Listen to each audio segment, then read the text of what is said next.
Buenas tardes, jóvenes del primero de secundaria del Divino Maestro. Los docentes de Ciencia y Tecnología hemos elaborado el siguiente documento denominado Estados de la Materia. Veamos una breve lectura. El cuarto estado de la materia, estado plasmático. El estado plasmático es un tipo de estado de la materia que se caracteriza por poseer una carga de energía alta que se genera en gran medida en situaciones en las que la temperatura está muy elevada. El estado plasmático es el estado de la materia más común en el universo. Permite la conducción de electricidad y se encuentra, por ejemplo, en estrellas, el Sol, los rayos, entre otros. Este estado de la materia tiene la particularidad de no poseer forma ni volumen fijo. Ahora bien, el plasma es un gas que se ha ionizado por causa de las altas temperaturas, que hacen que los átomos se conviertan en iones positivos al liberar electrones negativos. De esta manera, los iones positivos y los electrones negativos se mueven libremente en el gas ionizado, pero sin estar unidos los unos de los otros. Por ello, el estado plasmático de la materia es un buen conductor de electricidad, cuya capacidad puede aumentar a medida que el grado de ionización aumenta. Sin embargo, si la energía que compone el plasma se reduce, el estado plasmático de la materia se extingue. Entre las aplicaciones del estado plasmático tenemos la iluminación, pantalla de televisores o computadoras, motores de cohetes, etc. Respondemos a las siguientes preguntas de manera mental. ¿De qué trata la lectura? ¿Qué características y dónde encontramos el estado plasmático? ¿Por qué el estado plasmático lo podemos encontrar en un foco incandescente cuando lo encendemos? Estados de la materia. Los estados de la materia hacen referencia a la forma en que están agrupadas las partículas que componen las sustancias. Estas se encuentran en tres estados fundamentales: sólido como en el caso de la madera, líquido como en el agua y gaseoso como el aire. Estado sólido. En los sólidos, las fuerzas de atracción son muy intensas, por lo que las partículas se mantienen unidas entre sí, ocupando posiciones fijas, como se observa en el dibujo. Así se explica que los cuerpos sólidos tengan la forma y el volumen constantes, es decir, que sean poco deformables e incompresibles. Si las partículas que constituyen el sólido están muy ordenadas, de manera que sus posiciones en el espacio formen figuras geométricas regulares, decimos que es un sólido cristalino. Son sólidos cristalinos las piedras preciosas y los metales, como se ve acá el cuarzo. Si por el contrario las partículas están desordenadas, es un sólido amorfo, como la mayoría de los plásticos, la arcilla y el vidrio. En nuestra vida diaria encontramos diversos materiales en estado sólido: la arena, sal de cocina, el azúcar, el algodón, el papel, el cartón, joyas, entre otros, ¿no? Como en este caso, estos silbatos de plástico serían sólidos con estado amorfo. El estado líquido.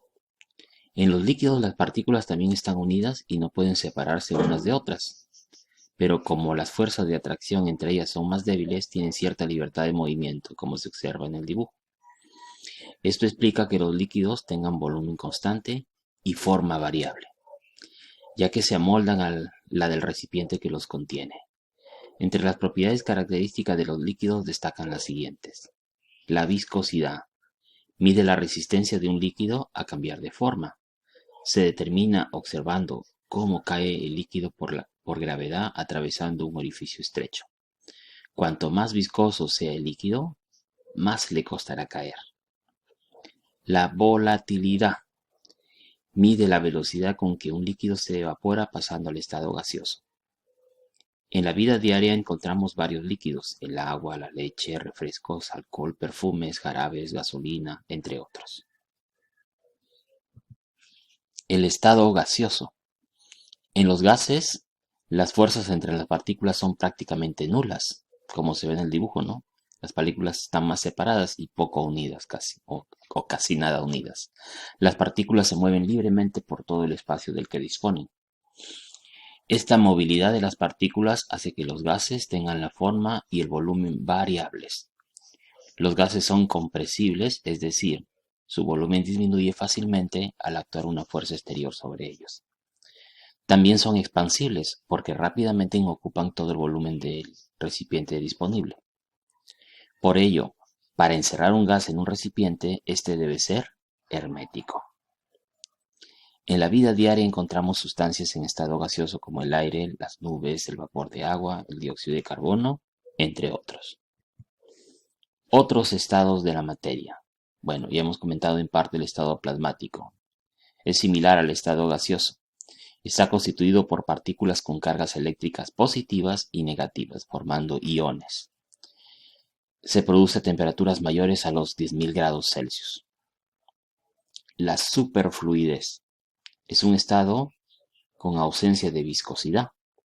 Se observa en helio líquido a temperatura muy baja, menos 200 grados Celsius, en la cual este gas fluye a través de orificios muy pequeños y forma una película delgada en las paredes del recipiente. Esta película asciende contra la gravedad y se desborda. La teoría cinética. Para explicar los distintos estados de la materia y sus propiedades, los científicos crearon un modelo que representa cómo se comporta la materia por dentro. Este modelo es la teoría cinética y se basa en los siguientes postulados. Primero, la materia está formada por pequeñísimas partículas, que son las moléculas y átomos, que no son visibles a simple vista. Segundo, las partículas que forman la materia se hallan en constante movimiento. Unas se mueven más deprisa y otras más lentamente. Tercero, existen fuerzas de atracción entre las partículas que forman la materia. Estas fuerzas se mantienen a las partículas unidas entre sí. En este dibujo tenemos los tres estados, sólido, líquido y gaseoso. La energía cinética va aumentando y eso que hace que las partículas se vayan separando, ¿no? Del sólido, por ejemplo, a gas. Y de gas a sólido prácticamente esa energía cinética disminuye. En el primer caso, cuando aumenta la energía cinética, entonces va a aumentar el espacio entre las moléculas, se separan las moléculas. Y lo contrario, vale decir, cuando la energía cinética disminuye, el espacio entre las moléculas disminuye. Estas características de la materia explican las propiedades de los sólidos, los líquidos y los gases, tal como se observa en los esquemas. En los sólidos, las partículas, miren el dibujo, están fuertemente unidas y muy juntas. Al moverse no cambian de posición, solo pueden vibrar, es decir, moverse ligeramente sin cambiar su posición relativa. En el caso de los líquidos, las partículas están menos unidas, un poquito más separadas, ¿no?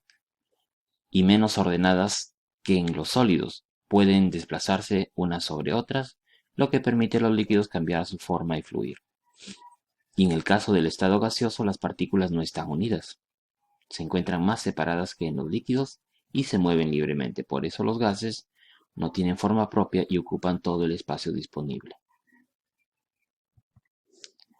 Cambios de estado. El estado físico de una sustancia depende de las condiciones en que se encuentre, principalmente de la temperatura, pero también interviene la presión. Después hablamos de la presión. Comencemos con la temperatura, que es lo más común. Si esta cambia, se refiere a la temperatura, una sustancia puede pasar de un estado a otro. Y en ese caso decimos que se ha producido un cambio de estado, ¿no? Como cuando tú ves el hielo, lo calientas, se transforma en agua, sigues calentándolo y se va a evaporar. A eso se refiere por cambio de temperatura. Los cambios de estado son la fusión, la vaporización, la condensación o licuefacción, la solidificación, la sublimación progresiva y la sublimación regresiva. ¿Ya? Entonces acá tenemos los tres estados, sólidos, líquidos y gases, que son los estados básicos, y pasar de un estado a otro significa un cambio de estado. Recuerda que la presión también influye en los cambios de estado de la materia. En los balones de gas, el gas está sometido a una gran presión, por eso se encuentra el gas en estado líquido, es decir, está licuado. Si tú compras un balón de gas, ¿no? Y alzas ese balón de gas, se siente más pesado y da la apariencia de que hubiera eh, un líquido en su interior, ¿no? Es que el gas está licuado. Veamos el paso de sólido a líquido y viceversa. Al calentar una determinada cantidad de hielo, aumentamos su temperatura, como se ve en este dibujo. De este modo, al cabo de cierto tiempo se convierte en líquido. La temperatura a la que se produce el cambio de estado de sólido a líquido se llama punto de fusión. El hielo en la naturaleza se funde a 0 grados Celsius. Durante el cambio de estado, la temperatura no aumenta, aunque sigamos proporcionando calor. El proceso mediante el cual un sólido pasa al estado líquido se llama fusión, como se ve en el dibujo y hemos comentado. El proceso inverso se denomina solidificación, cuando pones el agua y lo llevas al congelador, ¿no? Y se transforma en cubitos de hielo. Las temperaturas de fusión y solidificación de una sustancia son las mismas. Veamos el paso de líquido a gas y viceversa. Si calentamos agua líquida, al cabo de un tiempo vemos que empieza a aparecer burbujas. Seguramente lo has visto en tu cocina. Es decir, el agua líquida comienza a hervir y pasa a un estado gaseoso. La ebullición del agua ocurre a una temperatura constante, que es 100 grados Celsius, y afecta a todo el líquido al mismo tiempo. La temperatura a la cual una sustancia hierve se llama punto de ebullición y se mantiene constante durante el cambio de estado. En realidad, todos los líquidos pasan a un estado gaseoso con mayor o menor facilidad a cualquier temperatura. Este proceso se llama evaporación, pero no sucede en todo el líquido, sino solamente en la superficie. El paso de un líquido a gas se llama vaporización y se puede producir por ebullición o por evaporación. El proceso inverso, vale decir, pasar de gas a líquido, se denomina condensación, ¿no? Como cuando uno sopla su aliento en la superficie de una ventana y vemos que ésta se empapa porque ya ha sufrido condensación. De sólido a gas y viceversa. Miren, entonces se puede pasar de un estado sólido a gaseoso también o de un estado gaseoso a sólido. Los ambientadores, que son sólidos, se convierten poco a poco en gas. Significa que no pasa por un estado líquido. Este paso directo de sólido a gas se llama sublimación y es un cambio de estado poco frecuente en la naturaleza. También puede producirse el proceso inverso, vale decir, pasar de gas a sólido, como ocurre en la formación de la escarcha. Cuando el vapor de agua presente en la atmósfera se congela, este proceso recibe el nombre de sublimación regresiva. ¿Ya? Entonces, el paso de sólido a gaseoso se llama sublimación simplemente, o también le llaman sublimación progresiva o directa también. Y el paso de gas a sólido se denomina sublimación regresiva o inversa. La temperatura de fusión y ebullición. Cada sustancia tiene una temperatura de fusión y ebullición características. Por esa razón, utilizamos los valores de estas temperaturas para distinguir unas sustancias de otras, es decir, se trata de propiedades específicas de la materia que nos permiten identificarlas. Por ejemplo, el agua pura, su punto de fusión es 0 grados Celsius y su punto de ebullición 100 grados Celsius. En el caso del alcohol, es menos, su temperatura de fusión menos 117 grados Celsius y su punto de ebullición es 78 grados Celsius. En el caso del hierro, su punto de fusión es 1539 grados Celsius y su punto de ebullición es 3000 grados Celsius. En el caso del mercurio, su punto de fusión es menos 38 grados Celsius y su punto de ebullición es 357 grados Celsius. Cambios de estado y la teoría cinética. La teoría cinética también nos permite explicar los denominados cambios de estado. Cuando un sólido se calienta, las partículas adquieren más energía y se mueven más rápidamente hasta que se separan, transformándose en un líquido. ¿No? Acá tenemos la solidificación. Entonces, cuando el sólido se va a transformar a líquido, a ese proceso, recuerden, se llama fusión. Si seguimos calentando, llega un momento en que las partículas del líquido están tan separadas que se escapan unas de otras y se transforman en gas mezclándose en partículas de aire. Entonces, si seguimos calentando, ¿no es cierto?, ese sólido, imagínate que es hielo, se transforma en líquido y después se va a transformar en vapor de gas y sus moléculas cada vez se van separando más y más. En la superficie de los líquidos siempre hay alguna partícula que puede tener la energía suficiente para escapar, sea cual sea el valor de la temperatura. Esta es la razón de la que los líquidos se puedan evaporar a cualquier temperatura. Cambios físicos y químicos. La materia cambia constantemente. Objetos que se mueven, sustancias que se transforman en otras, objetos que se deforman o se rompen, sustancias que se mezclan o se evaporan, etc. Todos esos son cambios. Estos cambios de manera general son dos tipos, los físicos y los químicos. Cuando hablamos de un cambio físico, cuando una sustancia sufre un cambio, ¿no? Pero sigue siendo la misma sustancia. Por ejemplo, si tenemos una hoja de papel, lo cortamos, esos cortes de papel siguen siendo papel.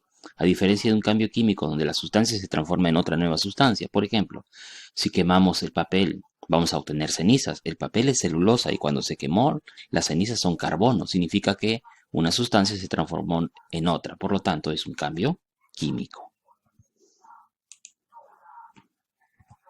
Cambios físicos se caracterizan porque no alteran la naturaleza de la materia, es decir, la sustancia inicial y la final siguen siendo la misma. Por ejemplo, estamos presionando un resorte. Sigue siendo, ¿no es cierto? Al estar presionado el resorte, sigue siendo el resorte. Cuando cortamos la madera, los trozos de madera siguen siendo madera. Estos cambios pueden ser reversibles, es decir, podemos producir la transformación inversa llegando de nuevo a la situación inicial.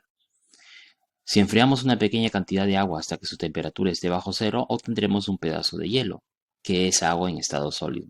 Sigue siendo la misma sustancia. Si calentamos el hielo, volvemos a obtener agua líquida. La sustancia inicial y la final son la misma, siguen siendo agua. Y además, la transformación ha sido reversible. Un cambio de estado, por lo tanto, está dentro de los cambios físicos. Cambios químicos. Se caracterizan porque si se alteran la naturaleza de la materia, al final se obtienen sustancias diferentes que las que había al principio. Suelen ser irreversibles o, al menos, puede ser complicado volver a su estado inicial. Por ejemplo, cuando un trozo de madera arde, como se observa en el dibujo, solo quedan las cenizas. Se ha producido una reacción química y la materia se ha transformado. La madera ahora son cenizas y dióxido de carbono. A este proceso se le llama combustión. La parte exterior de algunos metales, ¿no? De repente tienes algún tarrito por ahí que está hecho de metal, cuando están expuestos al aire se transforman en una capa rojiza llamado óxido, por ejemplo, óxido de hierro. Esta parte del metal se ha convertido en óxido debido a una reacción química llamada oxidación, porque el oxígeno del aire reacciona con ese metal, produciendo la reacción de oxidación y se produce ese óxido de hierro. Reacciones químicas. Los cambios químicos se producen durante las reacciones químicas. Una reacción química es la transformación de una o varias sustancias en otras diferentes. Por ejemplo, imaginemos que este es bicarbonato de sodio, una sustancia A, y tenemos una sustancia B, que sería, por ejemplo, el ácido acético. Cuando mezclamos los dos sucede una reacción química. Estas dos sustancias se van a transformar en otras sustancias. Por ejemplo, puede dar origen a agua con sal, que hay dos sustancias, y se forma también dióxido de carbono, una tercera sustancia. ¿Qué significa esto? Que las sustancias que reaccionaron se denominan reactantes y las que se produjeron en la reacción química se llaman productos. En todas las reacciones químicas se distinguen entonces los reactantes y los productos. Los reactantes son las sustancias con las que se inicia una reacción química y los productos son las sustancias que se obtienen después de la reacción. Existen señales o cambios que permiten darse cuenta de que se ha producido una reacción química. Algunas de estas señales son las siguientes. Cambios de temperatura, como cuando el carbón arde y libera el calor. Cambios de color, como cuando se descompone un trozo de carne. Desprendimiento de gases, como cuando los automóviles consumen gasolina. Emisión de luz, como cuando se quema la pólvora en los fuegos artificiales. Formación de nuevas sustancias, como cuando se agría la leche. Las reacciones químicas en nuestro entorno. Hay varios tipos de reacciones químicas. Veamos las más comunes: la combustión, la fermentación y la efervescencia. La combustión es una reacción química presente en nuestra vida cotidiana, que nos provee de energía para realizar diversas actividades como calentar el agua, cocinar alimentos y mover un vehículo o una maquinaria en la industria. Requiere de un combustible, es decir, la sustancia que arde, un comburente, que por lo general es el oxígeno, y una fuente de calor para que se inicie la reacción, por ejemplo, una pequeña chispa o un fósforo, ¿no? La fermentación es una reacción de la que se obtienen productos como quesos, pan, vinagre y bebidas alcohólicas fermentadas, con la participación de microorganismos como levaduras y bacterias, que lo llevan a cabo para obtener energía mediante la transformación de carbohidratos como la glucosa, el almidón, la fructosa y la lactosa. Un ejemplo característico es la formación de yogur a partir de leche. La efervescencia. Es probable que alguna vez hayas observado que se forman burbujas al poner un medicamento en agua. Este es un ejemplo de una reacción química en la cual se presenta efervescencia, es decir, se desprende un gas con rapidez y se forman burbujas en el líquido, como en el caso de la sal de Andrews, ¿no? Actividad. Experimentos de solidificación. Materiales: 3 vasos de vidrio transparente, sal, alcohol, de preferencia de 96 grados. También puedes utilizar, si deseas, el de 70 grados, agua, una cuchara de metal. Procedimiento: agregar hasta la mitad del vaso 1, recuerden que son 3 vasos, ¿no? El vaso 1 y el vaso 2 van a tener agua hasta la mitad. Y el vaso 3 va a tener agua hasta una cuarta parte. En el vaso 2 vamos a agregar 2 cucharadas de sal y vamos a agitarlo. Y en el vaso 3 vamos a agregar alcohol hasta la mitad del vaso. Ya, fíjate que los 3 vasos al final tengan el mismo volumen. Vale decir, estén hasta la mitad, ¿no? Vamos a llevar cada uno de estos vasos al congelador y vamos a dejar por 1 hora. Luego observamos los resultados utilizando una cuchara para verificar si se han congelado o no se han congelado.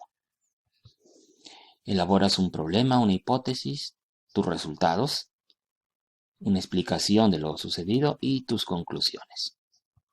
Tu ticket de salida. ¿Qué es lo más importante que aprendiste en la clase de hoy? ¿Entendiste la clase de hoy como lo sabes? ¿Qué preguntas tienes sobre la clase de hoy? Muchas gracias. Hasta una nueva oportunidad.